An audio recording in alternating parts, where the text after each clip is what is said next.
kita berjumpa lagi. Saya akan membawakan satu lagu pujian. Sebelumnya jangan lupa like, share, dan subscribe agar kita tetap bertemu.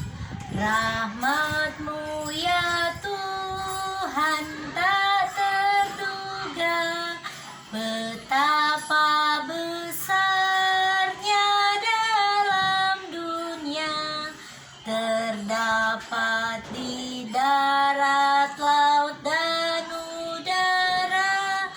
Olehnya manusia berbahagia.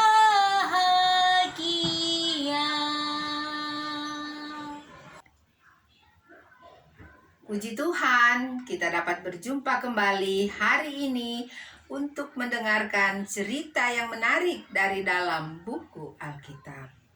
Nah, pada saat ini cerita yang akan kita dengarkan sudah berada di pasal 19 dari kitab Keluaran.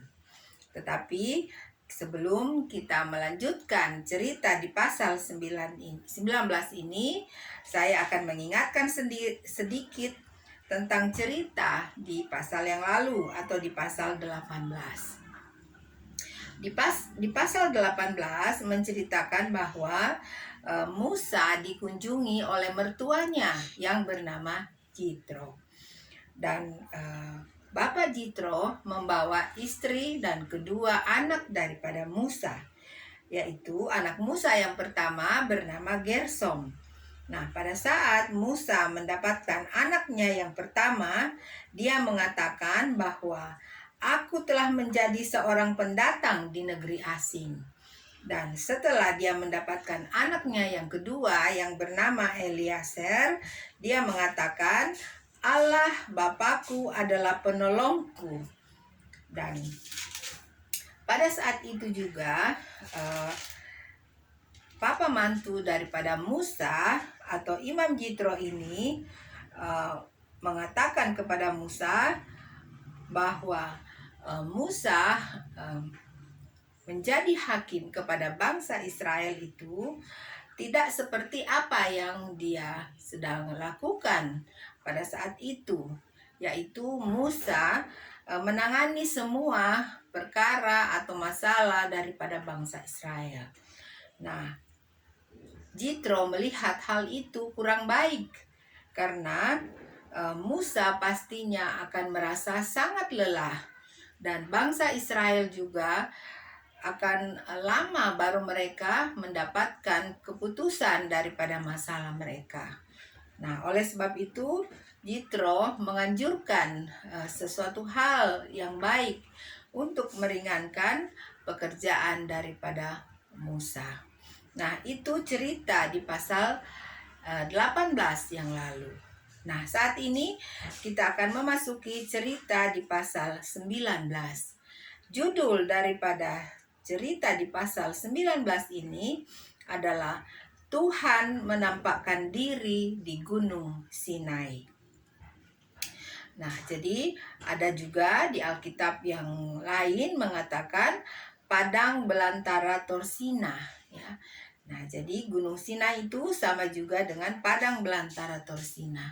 Nah, kita akan mendengarkan kelanjutan ceritanya. Pada bulan ketiga setelah orang Israel keluar dari tanah Mesir, mereka tiba di padang gurun Sinai pada hari itu juga, setelah mereka berangkat dari Rafidim.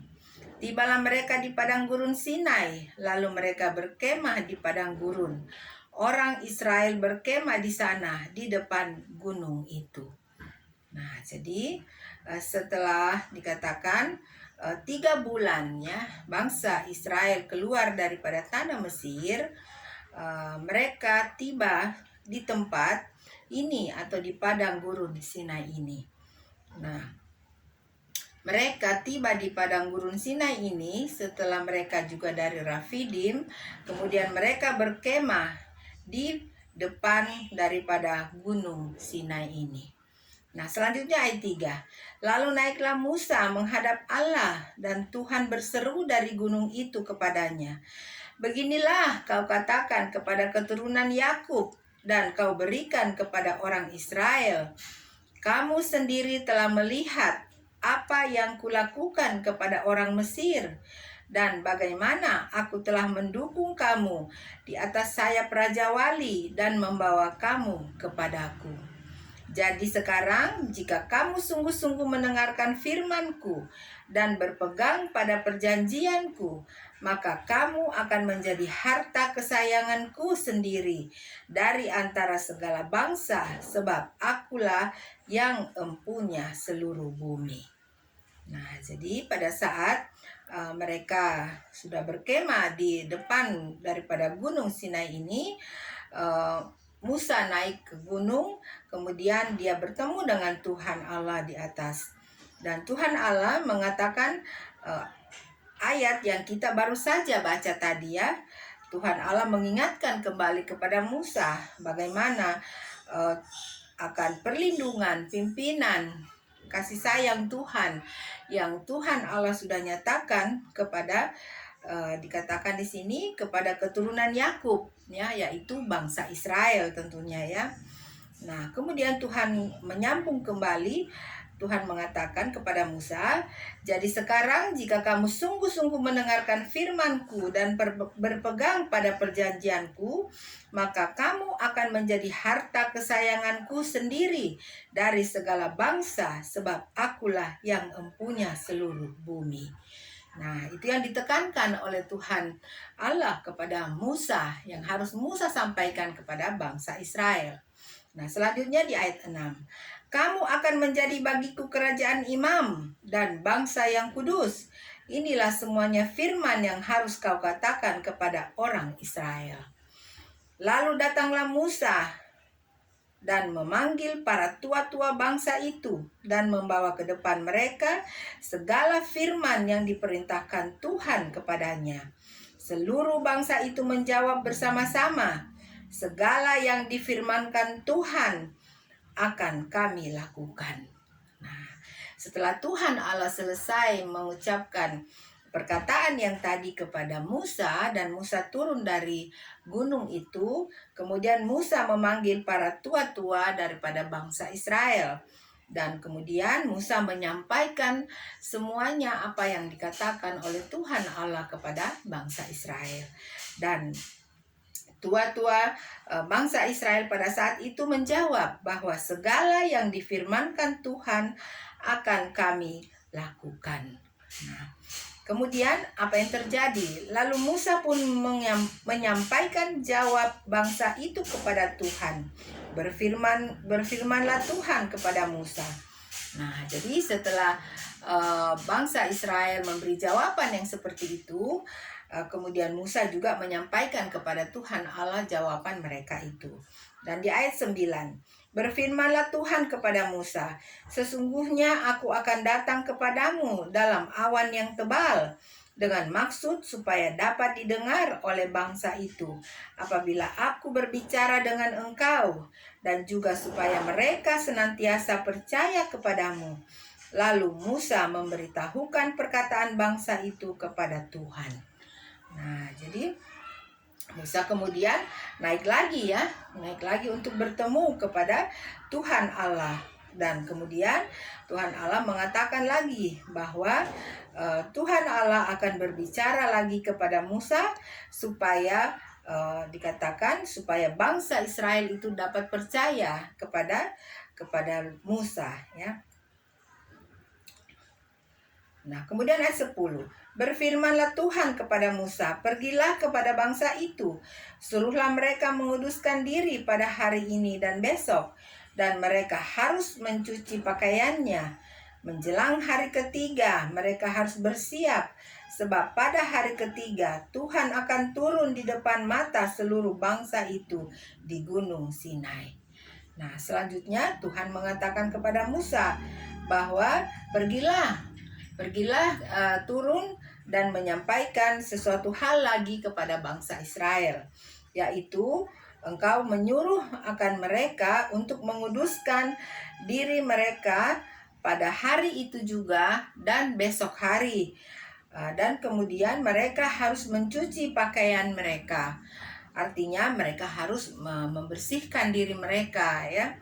Nah, mengapa? Karena dikatakan menjelang hari ketiga mereka harus bersiap, sebab pada hari ketiga Tuhan akan turun di depan mata seluruh bangsa itu di Gunung Sinai. Nah, jadi Tuhan Allah akan turun nanti di atas Gunung Sinai, dan itu akan disaksikan oleh seluruh bangsa Israel. Oleh sebab itu mereka harus menyucikan diri mereka. Mereka harus membersihkan diri mereka. Nah, selanjutnya di ayat 12. Sebab itu haruslah engkau memasang batas bagi bangsa itu berkeliling sambil berkata, jagalah baik-baik, jangan kamu mendaki gunung itu atau kena kepada kakinya. Sebab siapapun yang kena kepada gunung itu, pastilah ia dihukum mati. Tangan seorang pun tidak boleh merabanya, sebab pastilah ia dilempari dengan batu atau dipanahi sampai mati. Baik binatang, baik manusia, ia tidak akan dibiarkan hidup. Hanya apabila sangkakala berbunyi panjang, barulah mereka boleh mendaki gunung itu. Nah, jadi itulah yang disampaikan oleh Tuhan Allah kepada Musa, yang Musa harus sampaikan kepada bangsa Israel, yang mengatakan bahwa mereka harus memasang batas, ya, memasang batas antara perkemahan bangsa Israel dan gunung Sinai tersebut. Karena apa? Karena Tuhan akan datang di atas gunung itu. Dikatakan tidak boleh orang mendaki gunung itu. Karena kalau ada yang sampai mendaki, ya, jadi sebelum mendaki pun masih kakinya kena pun di gunung itu, dikatakan mereka pastilah akan dihukum mati. Nah, kemudian selanjutnya di ayat 14. Lalu turunlah Musa dari gunung mendapatkan bangsa itu. Disuruhnyalah bangsa itu menguduskan diri, dan mereka pun mencuci pakaiannya. Maka kata Musa kepada bangsa itu, bersiaplah menjelang hari yang ketiga, dan janganlah kamu bersetubuh dengan perempuan. Dan terjadilah pada hari ketiga, pada waktu terbit fajar, ada guruh dan kilat, dan awan padat di atas gunung, dan bunyi sangkakala yang sangat keras, sehingga gemetarlah seluruh bangsa yang ada di perkemahan. Saudaraku, luar biasa, ya.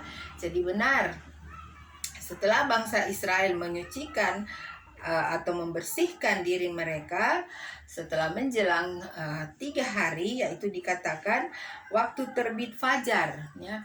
Jadi pada waktu terbit fajar berarti masih pagi, ya saudaraku, ya, pagi sekali. Dikatakan tiba-tiba terdengar guruh dan kilat dan awan padat di atas gunung, dan bunyi sangkakala yang keras, sehingga gemetarlah seluruh bangsa yang ada di perkemahan itu.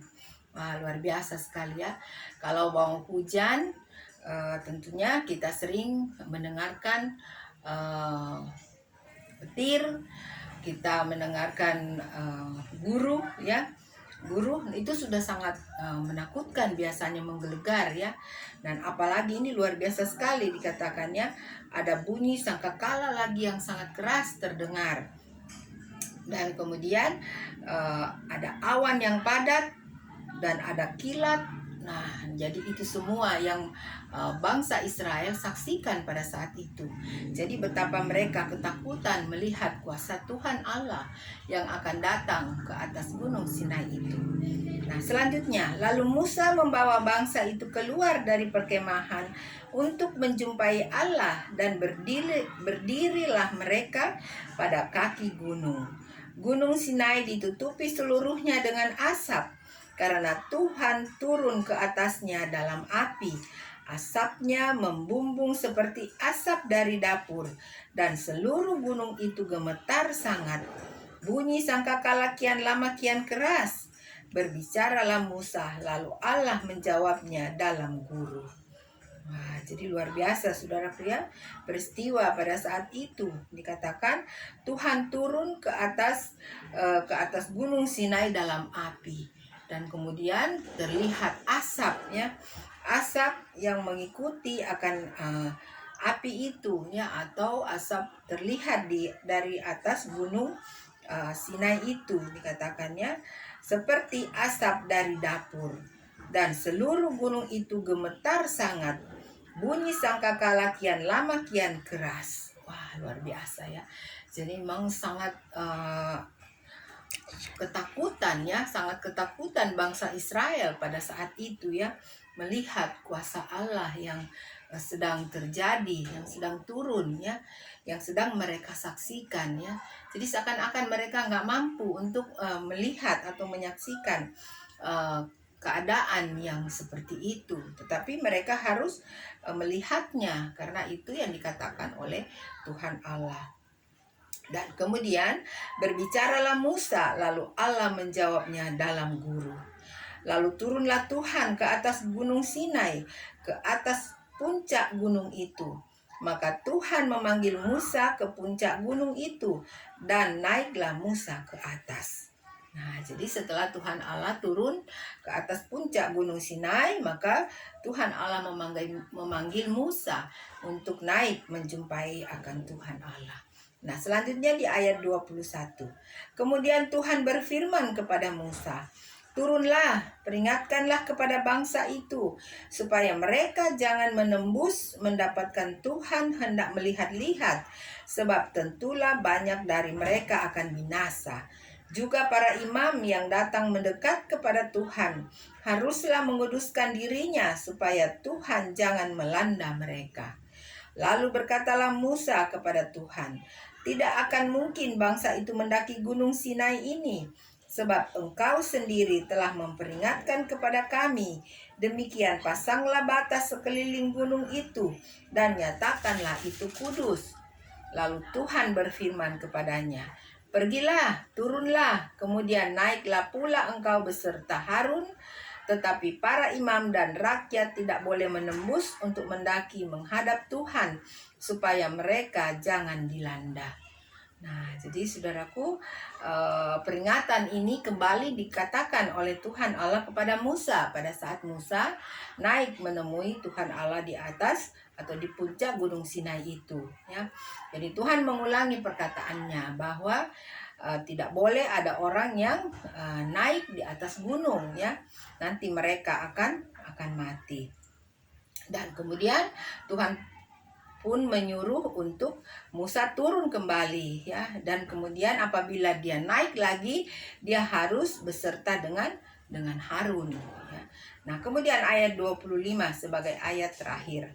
Lalu turunlah Musa mendapatkan bangsa itu dan menyatakan hal itu kepada mereka.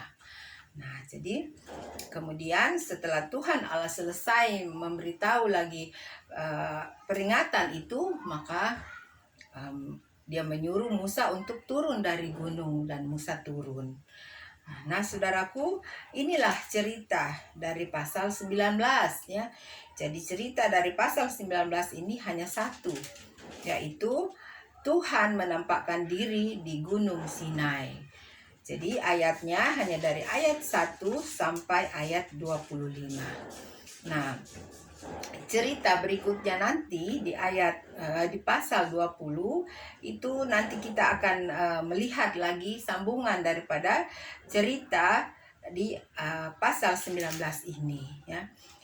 Saudaraku tadi sudah mendengarkan bahwa Tuhan Allah sendiri mengatakan kepada Musa dan disampaikan kepada bangsa Israel, yaitu Tuhan menyatakan bahwa jadi sekarang jika kamu sungguh-sungguh mendengarkan firman-Ku dan berpegang pada perjanjian-Ku, maka kamu akan menjadi harta kesayangan-Ku sendiri dari antara segala bangsa, sebab Akulah yang empunya seluruh bumi. Kamu akan menjadi bagiku kerajaan imam dan bangsa yang kudus. Inilah semuanya firman yang harus kau katakan kepada orang Israel. Nah, saudaraku, apabila kita mendengarkan perkataan ini, tentunya kita akan merasa juga berbahagia ya.